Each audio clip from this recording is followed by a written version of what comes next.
tidak apa-apa, yang penting sembuh Ki. Saya juga menikah sama kita itu tidak mengharapkan anak gitu. Assalamualaikum warahmatullahi wabarakatuh. Halo, perkenalkan saya Via dan tentunya kita berada dalam episode Tanya Pasien. Dan untuk episode pertama kali ini saya mengundang narasumber yang juga sebagai pasien di klinik Hamdalah, dan tentunya beliau juga seorang cancer survivor.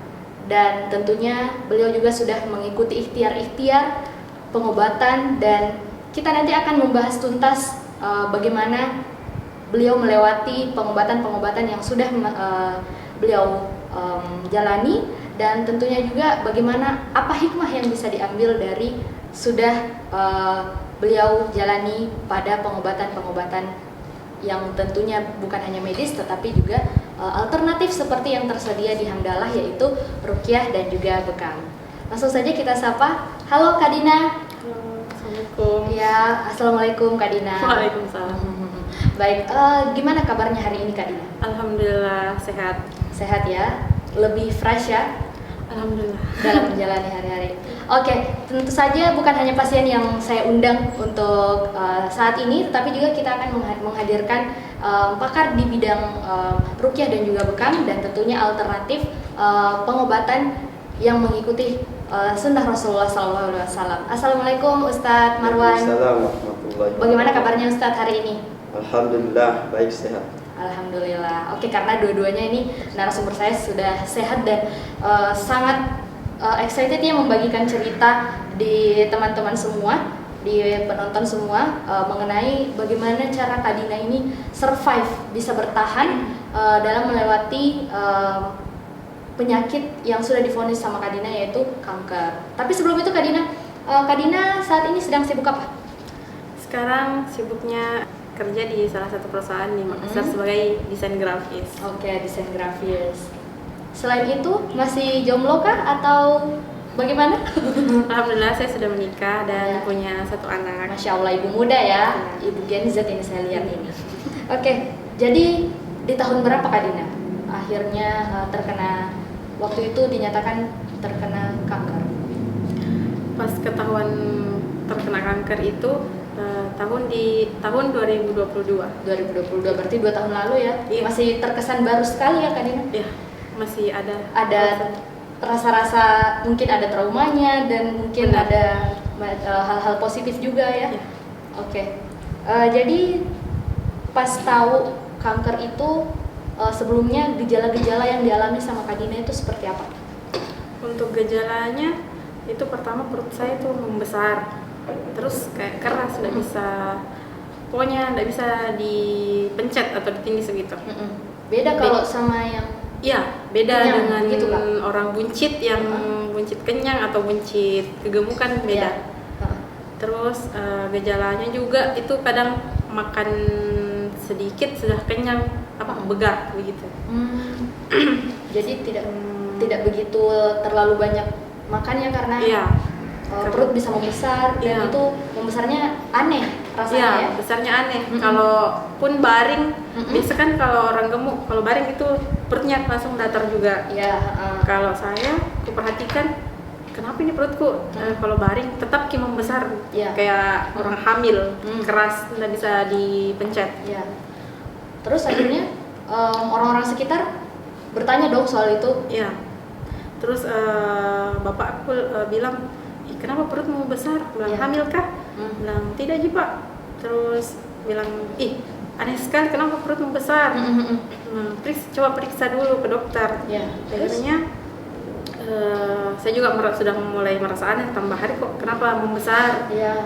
Akhirnya pergi ke dokter, USG, dan ternyata itu tumor. Iya. Awalnya tumor dulu baru kanker. Iya, tumor. Pas USG dokternya bilang, oh ini tumor Bu, kenapa dibiarkan sudah membesar sekali mini. Iya. Dan di situ saya kaget, bilang, kenapa tumor?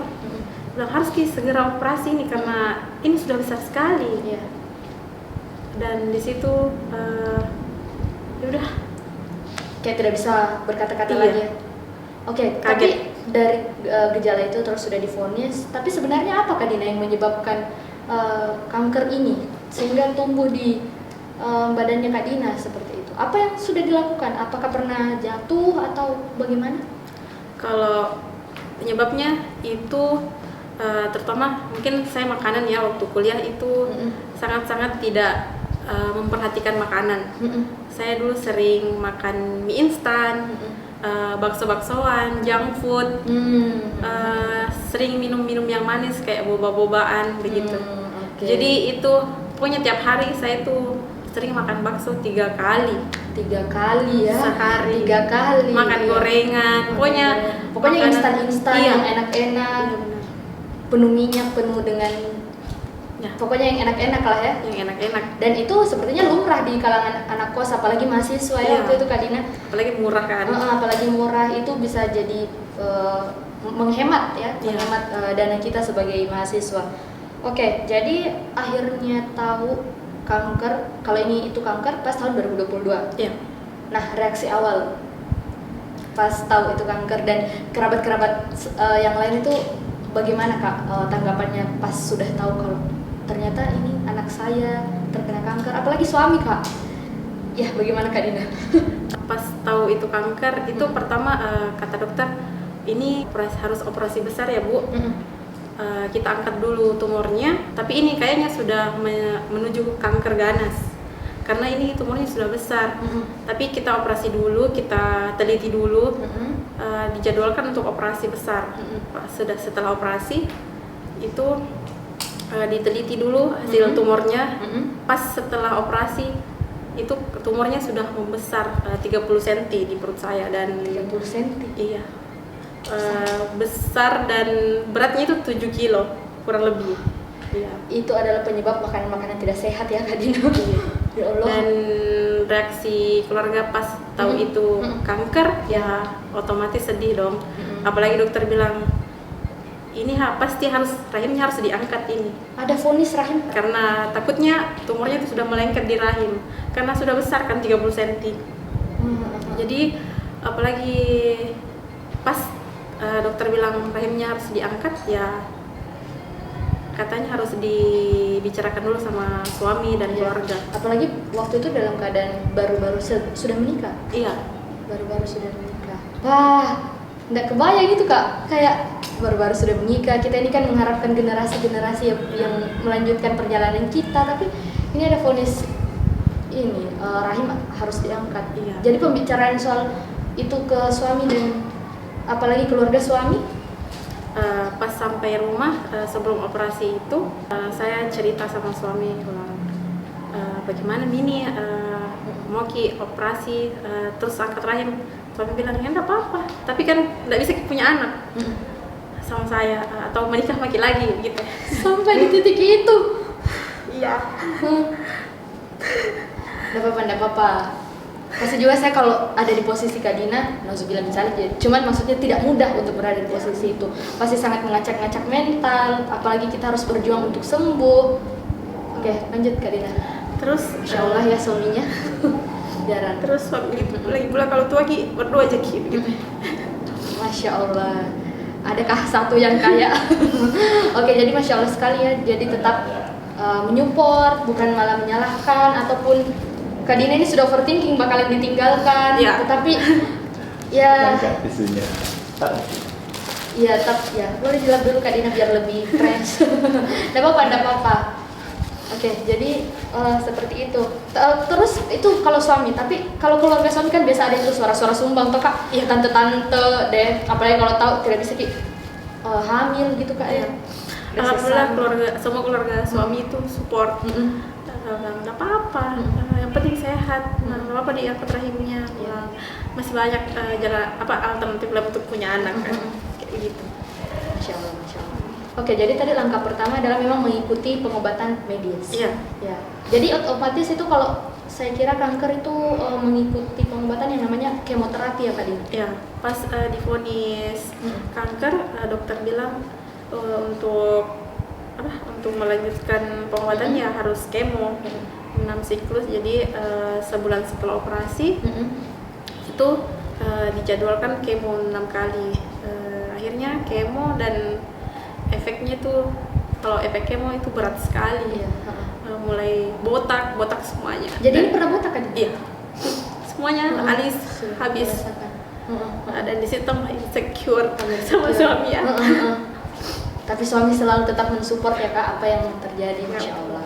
Ya terus selain langkah medis tadi, otomatis pasti ada dong ya pasti suara-suara sumbang lagi dari tante-tante gitu ya, dari keluarga bilang coba ki ini, minum ki ini. Apa Kak Dina pengobatan lain? Banyak, misalnya suruh minum ramuan inilah, ramuan itulah. Dokter menyarankan kan jangan minum sembarang. Iya. Jadi ada salah satu keluarga suami untuk menyarankan coba ruqyah atau bekam di salah satu klinik namanya Hamdalah. Akhirnya saya searching di Google, oh iya, bagus gini untuk pengobatan, apalagi pengobatan sunnah. Ya. Akhirnya dicoba ruqyah satu kali, dan di situ saya diruqyah di rumah sakit. Oh, kenapa bisa di rumah sakit Kak Dina? Karena takutnya lah ini tuh non medis, ya, kayak ada kena ki begitu. Doti. Ya, karena kenapa perutnya membesar? Iya.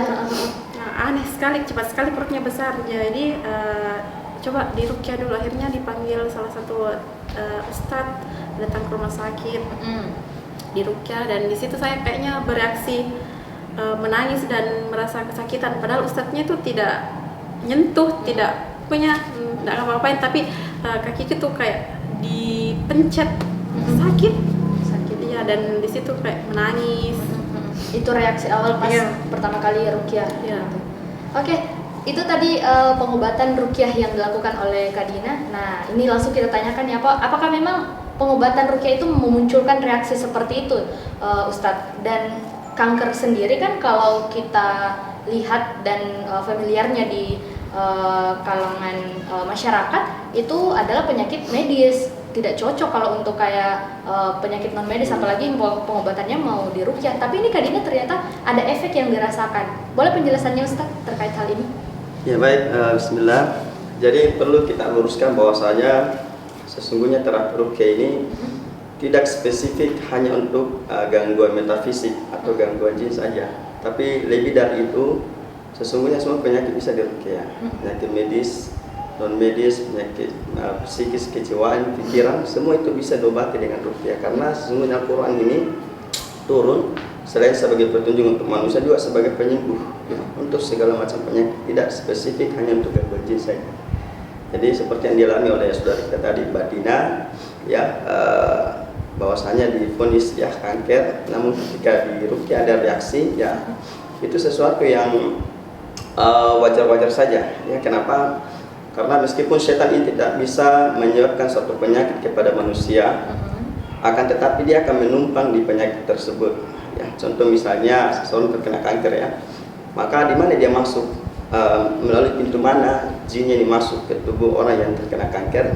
Salah satu pintunya adalah pintu kesedihan, ya, pintu keputusasaan, ya, pintu kecemasan yang ketakutan yang berlebihan. Maka ketika ini dirasakan oleh seseorang yang terkena penyakit dan itu berlarut terus menerus, maka disitulah setan mengambil manfaat, ya, mengambil kesempatan ya untuk menerobos masuk. Tujuannya apa ya? Tujuannya untuk membuat tambah sedih, ya kan, tambah takut. Bahkan seseorang kalau dia tidak mampu bersabar, dia bisa sampai mengambil langkah yang paling fatal adalah bunuh diri, ya, seperti itu. Jadi situ pintu masuknya. Untungnya Mbak Dina ini cepat diantisipasi, ya, cepat diambil jalan alternatif yang saya rasa sudah pas dengan ruqyah juga, karena walau bagaimanapun ruqyah ini bisa dipadukan dengan medis, ya, tidak bertentangan di antara keduanya, seperti itu. Terus reaksi yang Kak Dina rasakan tadi, Ustadz, apakah memang seperti itu? Padahal itu tanpa disentuh. Iya, jadi seperti ini. Sesungguhnya setan ketika dibacakan Al-Quran, maka pertama-tama dia akan menghalangi manusia dari mendengarkan Al-Quran. Ya, tujuannya apa? Karena ketika seorang manusia, seorang hamba mendengarkan Al-Quran, maka dia akan dirahmati oleh Allah Subhanahu Wa Taala. Penyakitnya akan diangkat. Nah, kenapa saat diruqyah kok nangis? Ya, seakan-akan kesakitan gitu ya. Sesungguhnya telah bentuk penghalangan setan, penghalangan jin supaya Mbak Dina tidak mendengarkan Al-Quran. Ya, karena ketika dia mendengarkan Al-Quran, maka pintu rahmat ini bisa masuk. Ya, jadi seperti itu. meskipun tidak semua yang penyakit kanker ini kesurupan saat diruqyah, akan tetapi beberapa kasus seperti itu. Jadi ketika ada jin yang menumpang, yang memperparah penyakit itu, ketika dibaca Al-Quran, ya dua reaksinya. Kalau dia bukan menerima Al-Quran, dia sadar, dia tobat dan dia keluar. Kedua adalah dia menolak Al-Quran. Nah ketika dia menolak Al-Quran dibacakan kepadanya, maka akan muncul reaksi adalah salah satunya adalah menangis. Maka menangis seperti itu bukan menangis manusia, tapi menangis karena gangguan jin. Itu bedanya di situ. Oke.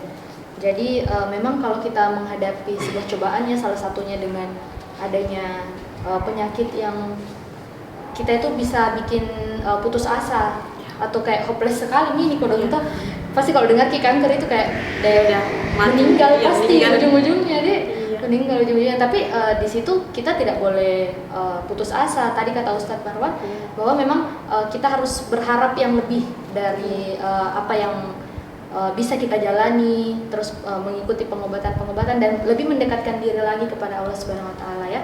Oke Kak Dina, selain ruqyah kan alhamdulillah tuh ada bekam juga. Iya. Itu sempet coba juga kah atau belum? Setelah kemo itu saya rutin bekam tiap bulan. Kata terapisnya kalau pengobatan itu ada yang 2 minggu sekali, ada yang sebulan sekali. Jadi saya ambil yang sebulan sekali. Itu rutin? Iya. Dilakukan bekam ya? Iya.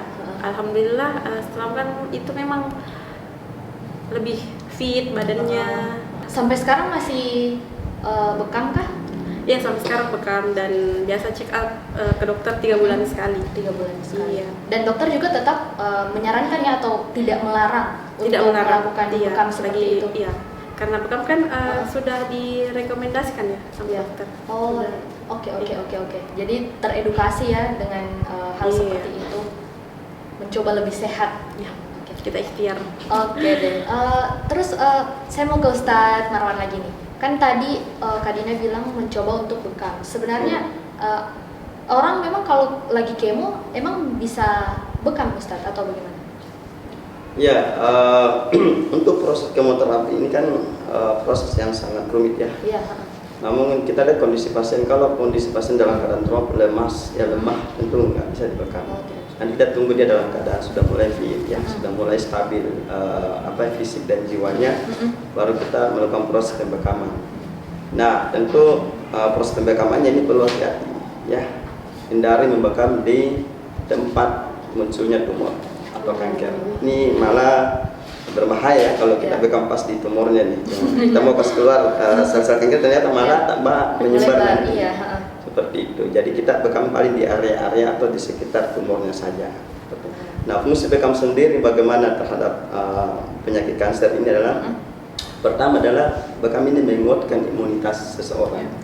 Kenapa? Karena semakin kuat imun kita, maka imun ini akan menjadi modal untuk kita supaya melemahkan sel kanker dalam tubuh kita. Semakin kuat imun kita, maka sel kanker akan semakin menurun, ya, kekuatannya begitu. Sehingga bekam berfungsi untuk menguatkan dan sekaligus membersihkan ya toksin-toksin di dalam tubuh. Kenapa? Karena semakin banyak toksin juga ini tentu akan memberikan makanan bagi sel kanker. Jadi fungsinya juga dengan bekam dalam membersihkan sisa-sisa darah yang tidak terpakai dalam tubuh dengan baik, seperti itu. Jadi mengeluarkan darah-darah kotor seperti itu ya Ustaz? Seperti membantu meningkatkan ya daya tahan tubuh pasien, seperti itu. Oke. Jadi sudah ada ikhtiar dari segi medis, terus ikut ruqyah, terus bekam, sampai tadi saya mau tahu di vonis terakhir yang harus angkat rahim, apakah setelah menjalani semua pengobatan itu dan perkembangan kesehatan Kak Dina, apakah masih tetap ada vonis seperti itu ataukah bagaimana Kak Dina? Alhamdulillah sekarang dokternya bilang semuanya normal, tapi harus jaga pola makan, olahraga dan kelola stres. Kelola stres itu yang paling penting. Iya, tapi Kak Dina di waktu waktu mengikuti ruqyah dan juga bekam itu selain 2 itu, apakah ada lagi yang dibekali sama klinik Hamdalah untuk misalnya penggunaan air ruqyah kah, ataukah ada madu kah, ataukah seperti apa yang disarankan? Katanya kata terapisnya itu sering konsumsi madu juga bagus. Itu madu yang disarankan. Jadi iya. oke. Ya, jadi terus perjalanan pas tahu akhirnya garis 2, akhirnya bisa hamil? Ya, alhamdulillah setelah dua kali bekam kayaknya tuh saya. 2 kali bekam? Saya langsung garis 2. Masya Allah. 2 kali bekam, akhirnya kenapa ndak datang bulan? Iya. Akhirnya coba-coba tes pack, padahal kan sudah ndak yakin ini hamil karena sudah diangkat 1 indung telur. Iya. Taunya garis 2, alhamdulillah. Ya, garis 2 dia alhamdulillah. Dan sekarang anak sudah umur berapa kan? Alhamdulillah sudah masuk 9 bulan. 9 bulan, lagi lucu-lucunya ya Bun. Sudah masa-masa memang ibu bersama anak untuk ini. Jadi selama kesibukan tadi menjadi desainer, tetap ya untuk mendampingi anak di rumah atau membawanya untuk pergi bekerja? Atau Untuk sekarang masih dikasih toleransi sama pihak kantor untuk kerja di rumah dulu. Oh, iya. Sesekali ke kantor. Oh, jadi akhirnya bisa memantau juga ya bagaimana Iya. kondisi anak. Jadi setelah mengikuti seluruh rangkaian pengobatan dan hal-hal semuanya sudah dikorbankan, bahkan sampai sempat botak ya. Tapi apa hikmah yang bisa dipetik atau apa ujian, apa akhir dari ujian ini Kak Dina? Udah semenjak sudah melewati berbagai cobaan yang betul-betul berat ya. Alhamdulillah lebih sekarang menghadapi cobaan itu kayak sudah bisa jadi aku lewati gitu. Ternyata bisa. Karena ya kalau melihat ke belakang lagi kayak bisa aku itu lewati. Ya. Pelan kanker Kayak nggak percaya. ini. Iya, kayak nggak percaya kak. Berat sekali nih. Tapi alhamdulillah sekarang lebih ikhlas menjalani apapun itu yang Allah kasih tuh. Ya. Itu sudah takdir dan jalannya ya Kak Dina. Apapun itu memang dibilang ujung-ujungnya meninggal Jeki. Tapi kita sebagai manusia minta dikasih kesempatan untuk lebih baik lagi. Asik. Kayak begitu. Jadi pokoknya memaksimalkan untuk keluarga ya saat ini Kak Dina. Iya, alhamdulillah. Nah, kita ke Ustadz Marwan lagi nih. Jadi bagaimana pesan-pesan mungkin untuk penonton di rumah untuk menghadapi kondisi seperti Kak Dina misalnya, ataukah penyakit-penyakit lain yang lebih parah, ataukah mungkin sekarang banyak ya gangguan-gangguan mental yang terjadi apalagi di kalangan anak muda seperti itu. Dan juga para orang tua mungkin yang sedang mengalami kondisi-kondisi yang masuk masa lansia, otomatis banyak penyakit-penyakit yang datang ya. Banyak sekali tuh di rumah sakit yang penyakit yang sama. Bagaimana apa pesan-pesannya untuk masyarakat di luar sana, Ustaz? Ya, baik. Tadi saya teringat dengan ucapan Mbak Dina ya. Ketika dia dalam keadaan hampir putus asa, maka di situ hadir seorang suami ya yang memberikan support, yang memberikan motivasi, semangat. Nah, sebenarnya pada proses itu Mbak Dina sudah drop ya. Tapi ibaratnya kalau HP sudah berlobet langsung dicas. Masya Allah. Tapi yang cas itu adalah suaminya. Nah, ketika di situ, ketika dia rasa semangatnya mulai naik, otomatis imunnya akan naik, depresinya akan berkurang. Nah, kenapa demikian? Karena itu dia tadi salah satu pemicu terbesar dari penyakit kanker ini, selain daripada makanan dan pola hidup, adalah pengendalian jiwa yang tidak bisa dikontrol dengan baik. Contoh seperti depresi, stres, ya, kecemasan yang berlebihan, ya. Ketika ini tidak bisa dikontrol, tidak bisa diberikan solusi, maka tentu akan memudahkannya sel-sel ini berbuah, ya, membelah dalam diri seseorang, sehingga akan menghabiskan sel-sel yang baik dalam tubuhnya. Ya.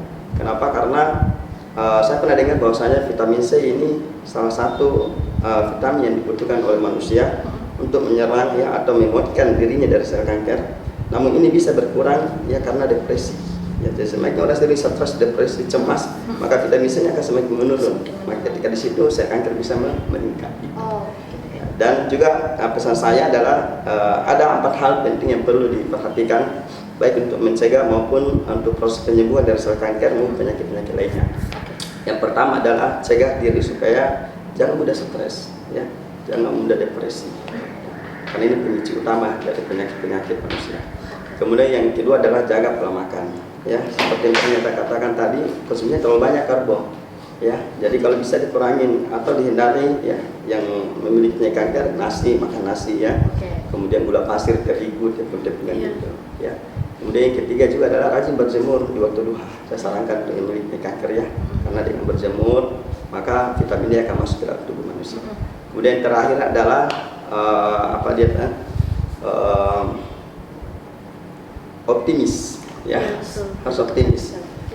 Kalau optimis susah ya, seperti Mbak Dina, optimisnya mulai muncul ketika suaminya mensupport.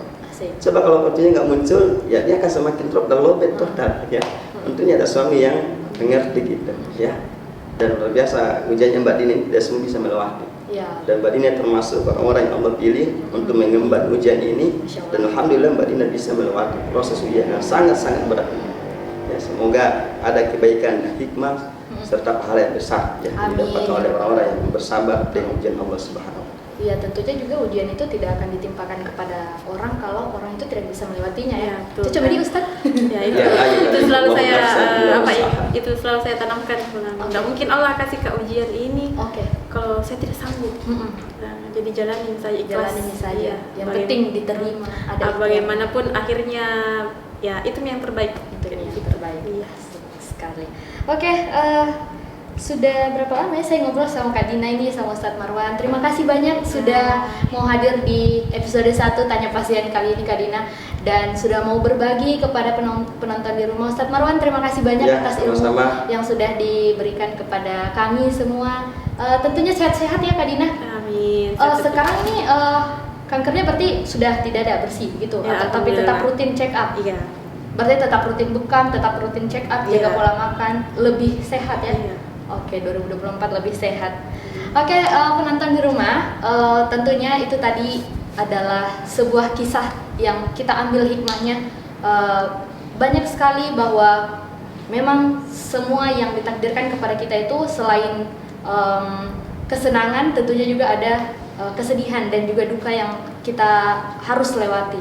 Dan tentunya untuk melewati itu semua harus ada support system.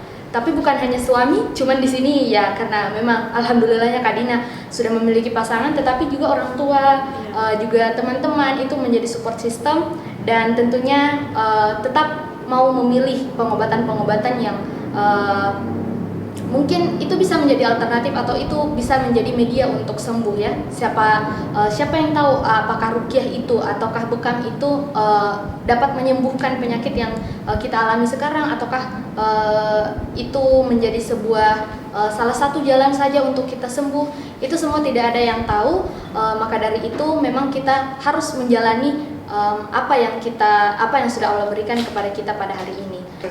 Penonton di rumah jangan lupa untuk like, comment, share video ini, dan tentunya subscribe dan nyalakan loncengnya supaya kalau ada notifikasi-notifikasi baru dari episode Tanya Pasien, tentunya Anda tidak ketinggalan di rumah. Jangan lupa juga untuk follow Hamdalah Official di Instagram juga TikTok. Sampai ketemu di episode berikutnya. Wassalamualaikum warahmatullahi wabarakatuh. Waalaikumsalam. Jangan lupa follow dan share informasi ini seluas-luasnya.